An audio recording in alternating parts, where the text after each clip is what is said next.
Magandang araw mga kaibigan. Pag-usapan natin ngayon ang statement ng isang political scientist tungkol sa chances ni Speaker Martin Romualdez na manalong president by 2028. Okay? So, siya po, walang iba kundi si Professor Malu Tikia, ang founder ng Publicos Asia, columnist sa Manila Times at matagal na sa larangan ng politika. Anong pag-asa ni Speaker Martin Romualdez na manalo kung sakaling matuloy siya sa 2028? Pakinggan natin siya. Yung force dahil pinsan siya ng Pangulo. Speaker siya. At kung speaker siya, meron siyang 28 billion na hawak-hawak, no? So makapangyarihan. Pero ang speaker ba nananalo sa history ng ating politika? Wala pa pong speaker na tumakbong presidente na nanalo. Pangalawa tama po. Wala naman sa balota ang vice presidente sa 2025. Wala nga partido. Bakit nyo gustong durugin? Hindi naman siya kalaban sa 2025. Ngayon, kung ang parang sinasabi nyo, di sige, nandiyan ka, wag kang sumali sa amin sa kampanya sa 2025, hindi naman nag-o-offer rin ang vice president. And kung titingnan nyo, in the past 1.5 years, at during cabinet meetings, tahimik lang si vice presidente. Kung hindi tanungin, hindi siya magsasagot. Kung hindi bigyan ng task, hindi niya tatanggapin. Kaya sabi ko, bakit nagkaganon? Samantalang maganda naman yung samahan nung nagsimula sa kampanya. Okay, so history. Wala pang Speaker of the House na tumakbo bilang presidente na nanalo bilang Pangulo. Ang ma-remember ko lang, si Speaker of the House, Jose de Venecia, tumakbo. Don't know kung anong taon na yun. Basta natalo. Then from there, wala na akong alam na Speaker of the House na tumakbo. Before kay Speaker de Venecia, meron pa. Nabasa ko kahit I'm not sure.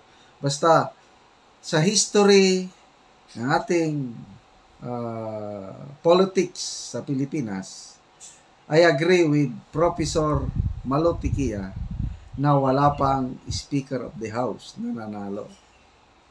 So, ang unang kalaban ni Speaker Romualdez is history. Dahil never na may senador, yon, galing sa pagiging senador. Nanalo, Pinoy, PBBM, naging senador. Ano pa? Tatay Digong is mayor. Si Gloria, naging senator, nag-vice president, hanggang ayun. So, ganun po ang tinitignan yung history. So, tingin ko, mahihirapan talaga si Speaker Martin Romualdez na manalo. Bakit? Sa ngayon pa lang, meron ng 2 presidential survey na kinandak. 2023, masyado pang maaga, but meron nang gumawa ng survey. Pinaka-latest is yung Tangerine pala. October 10 to 14 na survey. Sinorbe nila is 1,800 respondents. Ang nanguna sa survey ng Tangerine, si Senator Tulfo, 32%. Ang pumapangalawa, si BP Inday Sara, 30%. Ang panghuli, I think mga 10 sila eh. Nandyan sina Leni Robredo, Manny Pacquiao, nakasama pa dyan si PRRD, Hontiveros, Graceful. ang pinakahuli, nakakuha ng pinakamababang rating sa survey ng Tangery is si Speaker Martin Romualdez. Alam niyo kung anong rating niya? 0.48%. October 10 na yan, pumupurma na siya. Kailan siya nagsimulang pumurma? Yung napansin na nung dinimot niya si former President Gloria Macapagal Arroyo na Senior Deputy Speaker, dinimot niya, yun ang simula. Kaya, yun na, lumabas na yung pangalan niyang Tambaluslos. So, when was that? 3 months ago. So, 3 months na siyang pumuporma. Ano yung mga pagporma-porma niya? Nag-donate ng $2 million sa Harvard. Yung pala, ang purpose niya yun, naglalabi. He is now on a lobby mission sa US. Kasi importante ang support ng US government pagdating sa Philippine president elections. Kaya, believe ako sa kanya. Nandyan na yung mga raid o inspection ng customs warehouses. Nandyan na yung pagpunta-punta niya sa Pag-asa. Siniraan niya na si VP Sara. So, despite yung tapos yung media blitz, grabe, mainstream media, magbasa kayo sa mainstream media, puros papuri kay Speaker Martin Romualdez. Dito lang sa social media, mga banatero vloggers o yung mga frustrated loyalist, dito lang sa YouTube o basta social media na nababati ko si Speaker Romualdez. So, ano ang naani ni Speaker Romualdez yung halos 3 months na pagporma niya na? 0.48%. Di napakaliit. So, may mas naunang survey. Yung SWS. Ang nanguna, si VP Sara, 28% ang kanya. Tapos, Senator Tulfo, 11%. Ex-VP Leni Robredo, ganyan pa rin. Pacquiao, nandiyan pa rin. Tapos si Romualdez, 0. Yung naunang survey ng SWS.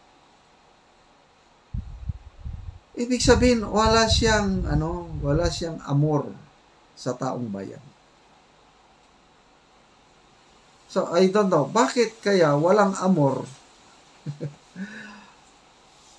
Pati yung ratings niya sa different surveys in his capacity as Speaker of the House. Mababa rin. Third quarter. Yung maalala ko lang Publicos Asia, 38% ang kanyang satisfaction rating. Sa Publicos Asia, 38. Sa SWS, Pulse Asia. I'm sorry, medyo Pulse Asia, 37% ang kanya rating. Publicos Asia, 38%. Third quarter ito Medyo nagkaiba dito sa Okta Research Group. Medyo mataas siya. 60%. Yun lang. But dito sa dalawa, kasi depende sa respondents na matanong. Mahina siya. Wala siyang amor. So, sabi ni Professor Tikia, ang force o ang strength ni Speaker of the House dahil pinsan siya ng presidente. Tapos, Speaker of the House siya, may 28 billion pesos siya na pondo. Laki. Speaker lang yan, wala pang hindi kasama yung mga ibang pondo ng mga congressman. Sa kanya lang yun, 28 billion. But then, yung pagka-associate niya ngayon kay PBM, pinsan, tingin ko hindi na yun hindi na yun strength. Mas makakapagbigay sa kanya ng negative. It's a negative factor sa tingin ko. Bakit? Kasi si PBBM unti-unti ng nagsisimula na siyang kamuhian ng mga loyalist. Simula pa lang ito Yung latest vlog ni Maharlika, yung report ng kanyang puting ahas, sabi, "Ma'am, effective ang inyong pambubulyak sa Pangulo."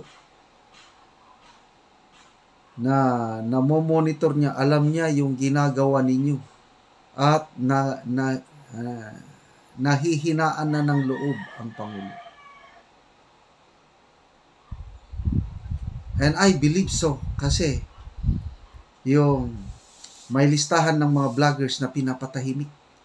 Yung 44 vloggers na nangunguna sa SUT, sina Maharlika, Bagong Lipunan. Miraculously, or I don't know, bakit hindi ako nakasama? Gusto nilang patahimikin ang mga vloggers na nagsasalita, nagbubulgar o nag-i-expound ng kamalian ng gobyerno ito. Patahimikin.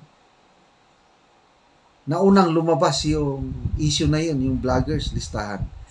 Bago dumating o sumabog itong pahayag ni Maharlika, puting ahas niya, na nanghihina na ang loob, nalulungkot na si Kuting ng Norte dahil sa ginagawang pambabati ko sa kanya ng dati niyang mga supporters.